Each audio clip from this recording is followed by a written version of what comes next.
If you don't like certain, parenting things that we did with you, you just be different with your daughter. It's as simple as that. Because they always said, we can never be perfect parents. We can never, and neither can I. See, if children can get what they want when they want, it loses its stimulation value and then it's abused. But if you make someone work towards that ice cream, like a simple thing, have your treat day on Sunday, do what you want.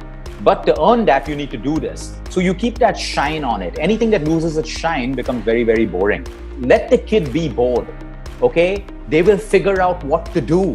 When we were kids, we didn't have gadgets. We figured out what to do. It's your priority. There's no point of your double income if your child is going to be brought up the wrong way. Everybody knows Luke, the wellness coach, holistic living, but we get very few glimpses of Luke as a dad, especially when you post your daughter's pictures, right? So, that's why this one was, to do this recording was imperative, because everybody wants to know the child behind the coach today, right? So let's diving straight in. How's Luke the dad? So I think one of the strongest pieces of advice my parents gave me that, if you don't like things, that we did, if you don't like certain, parenting things that we did with you, you just be different with your daughter. It's as simple as that. Because they always said, we can never be perfect parents. We can never, and neither can I. Neither will I ever be a perfect dad. But what we can do is we can be the best versions of ourselves. So I'm very lenient with Tiana as well, because I don't believe that she needs extremes. So she never touched sugar or chocolate till she was at age 4. I was very clear about that because I wanted her to be conscious and able to logically make a decision when she tastes sugar. Until the age of 3 and 4, children are only getting addicted. And everyone said, oh, you're cruel. And she's going to be, she's going to grow up with, all of these deprivations and stuff. She won't grow up with that. At age of 4, she will learn how to do it the right way. So she has a normal childhood. She can raid the fridge with me as well if she wants to at night. She can have a midnight snack with me as well, whether it's Maggi noodles or ice cream, because I want her to enjoy everything. And I wanted to grow up knowing that she doesn't need extremes. I didn't need an extreme. Neither does she, neither does anyone out there. They don't need extremes. When we put people into extremes, they become fanatic about their decisions, but it's not necessary. So she knows what to do.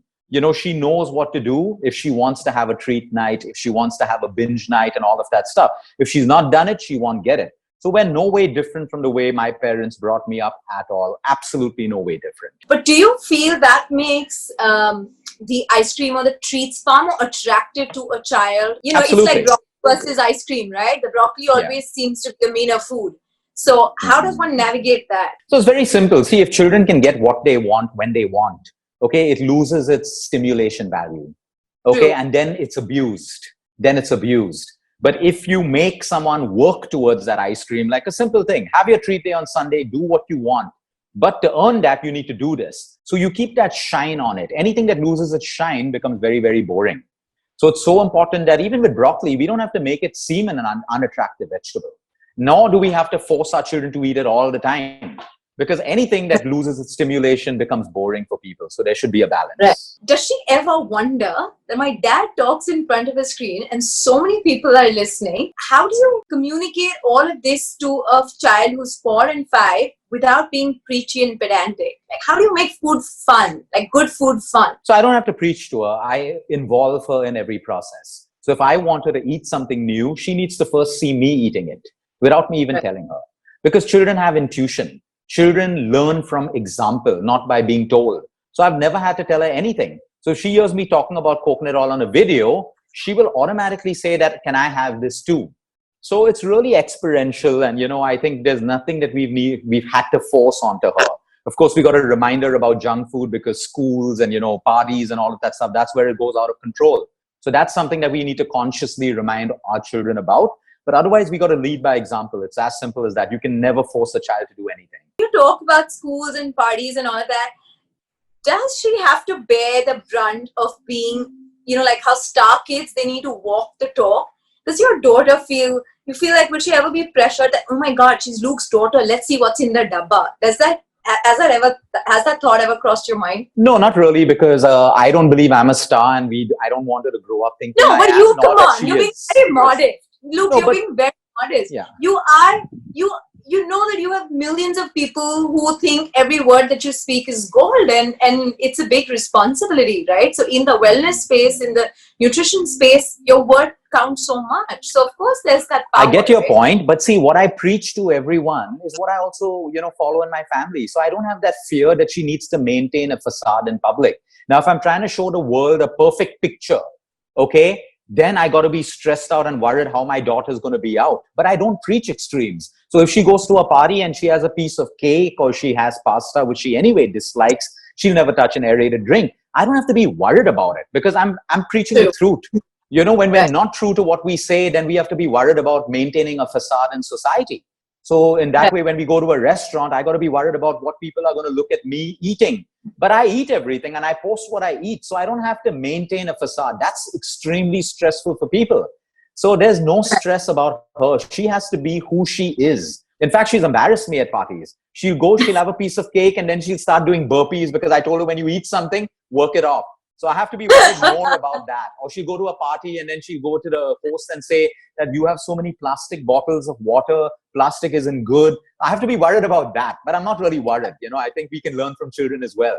So she is who she is. And I talk about what I really maintain in my family as well. So I don't have that stress of maintaining. Say this. The exact same thing happened. There was pre-fried fries at birthday parties.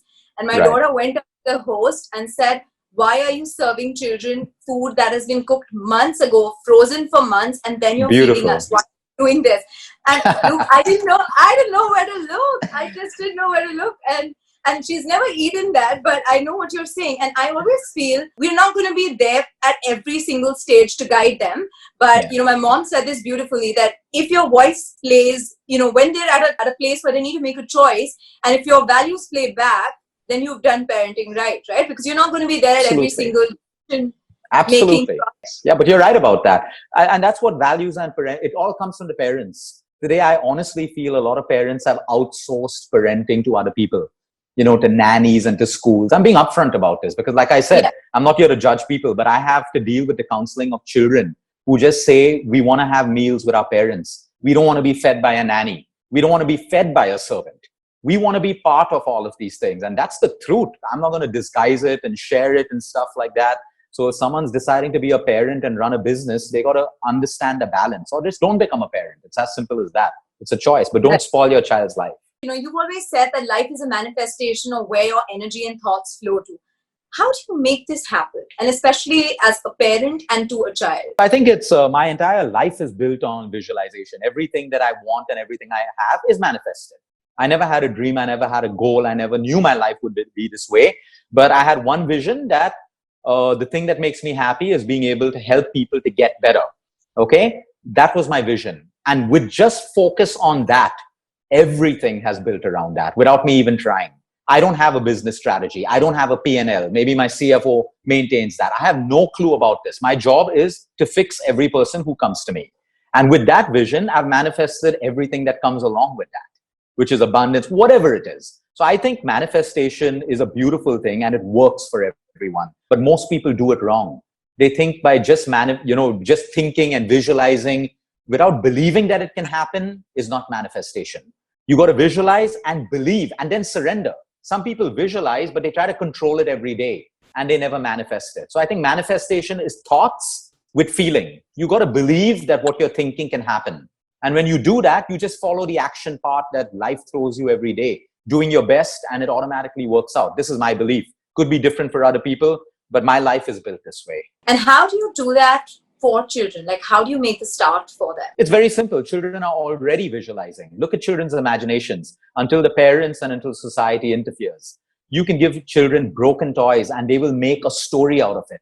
They will imagine it. If you ever listen to a child playing or doing a tea party or whatever, and you listen and you watch how their minds, that's imagination, because imagination is visualization. They believe that their world is real until annoying parents start coming and telling them Santa Claus isn't real, Disney isn't real. These are projections of parents' insecurities. They have no right to interfere with the imagination of a child. Creativity comes from there. And it's these same people who are unable to manifest in their lives because they don't believe in imagination. But children are already doing it. We got to allow them to dream. There is nothing. Sometimes their dreams are too much for parents to handle. That's when parents start interfering. But imagination is you and your subconscious mind weaving what will form and dictate your behaviors later on in life.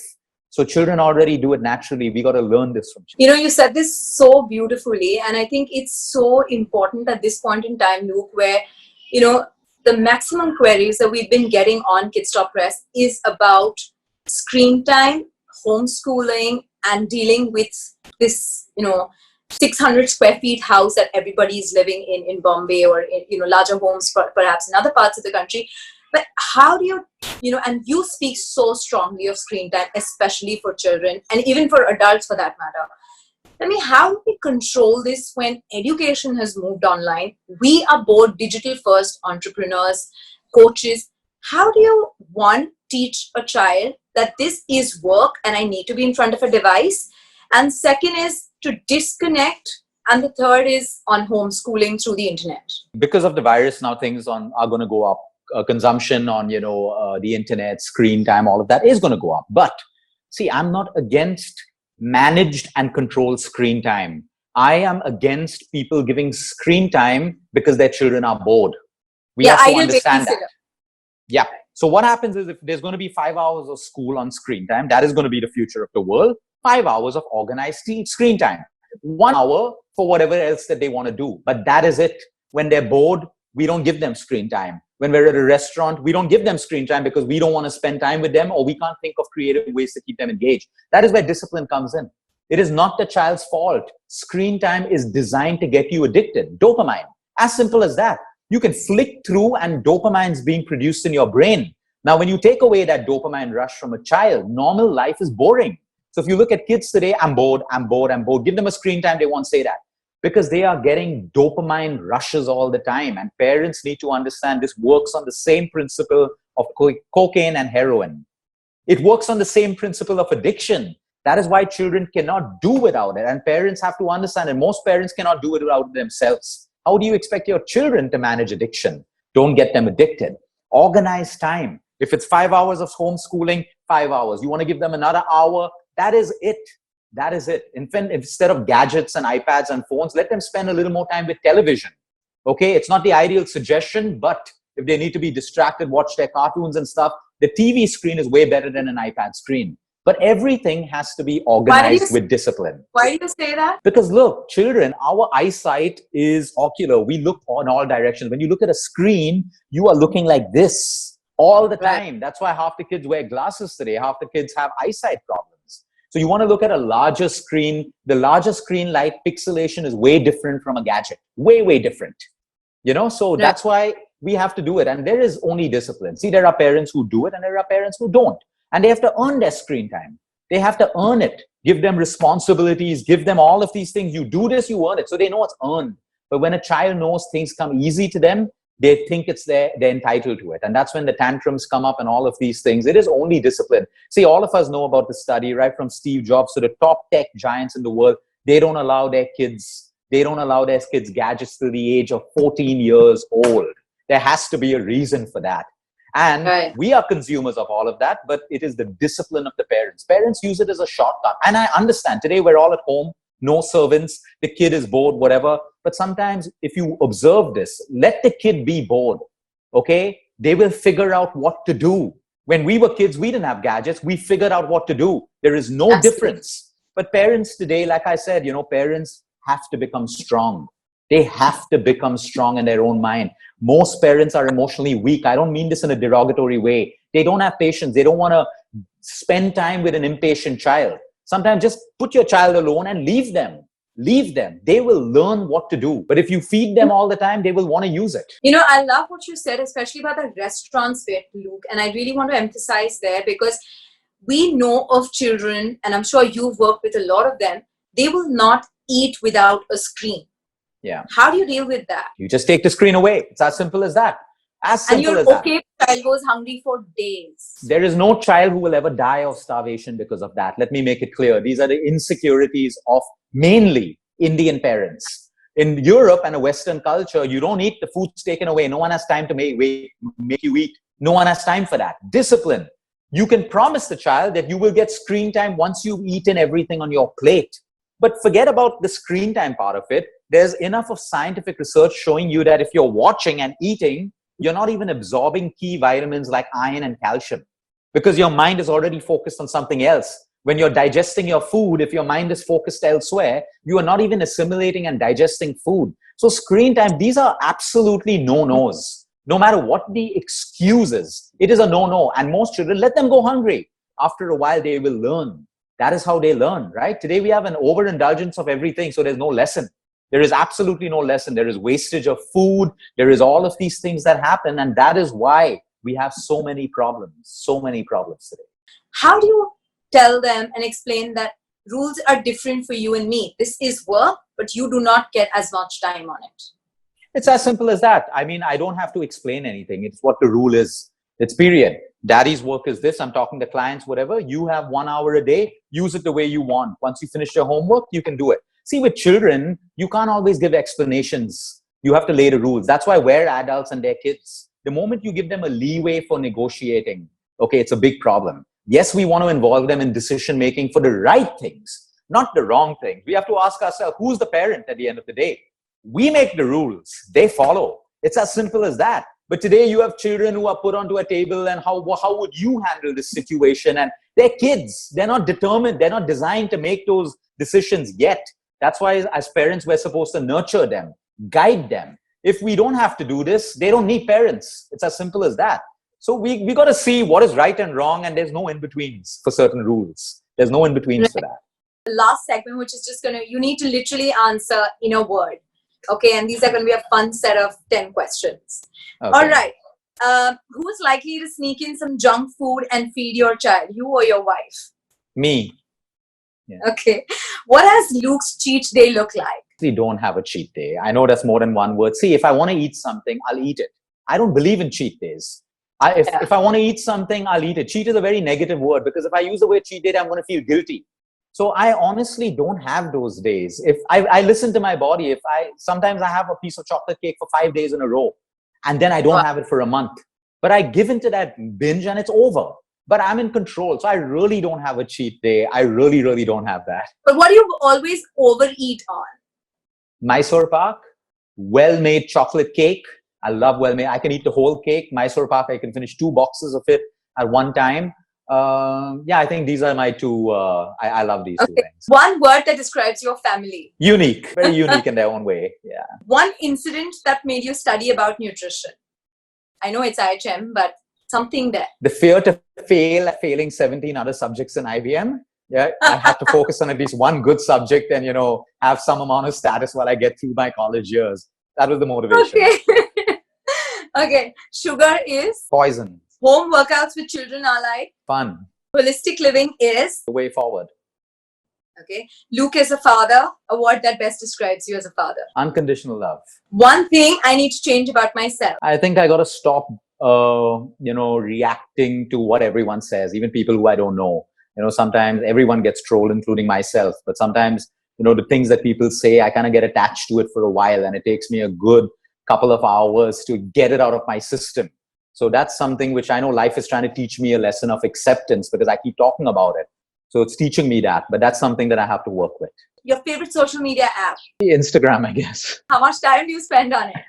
No, I'm very disciplined with that. I'm very, very disciplined. So I have hours in the day where I will look, I put my stuff and get off. I don't go through other people's profiles. I'm only there to put my stuff up. So I'm very, very disciplined. The last book I read to my child. Something about Buddy. Buddy's Long Years. I think it was Buddy's Long Years or something like that. Yeah. Who is cooler, Peppa Pig or Luke Coutinho? For your daughter, of course. Luke Coutinho, of course. One value I want to teach my child is? Respect. Because everything comes from respect. And lastly, before we conclude, we're talking about raising parents and you have to tell us about how did your wellness journey raise you as a parent? I think it's been everything because in wellness, see, I got to be honest, who I am today is because I have the ability to interact with thousands of people who are going through problems, different cultures. So I learn from them. They've unfortunately gotten sick by making mistakes. Now I look at those mistakes and I make sure it's not in my journey. So I've taken a lot away from my entire journey of consulting with patients. I can help other people, not because I'm smart, because I've learned it from other people's sufferings and journeys. So I keep taking from everywhere, and that's why I want to share it back and I want to give it to everyone. So I don't know, no one ever learns how to be a parent. I'll be honest with you. I've made my own mistakes as a parent many, many, many, many, many times. And I'm absolutely not ashamed of any of those things. Like no one teaches you to be a parent. We learn these along the way, but as long as we learn to keep our values in place, we learn not to make the mistakes again. We don't do these things. I've learned this from my journey with other people from around the world, from sick people.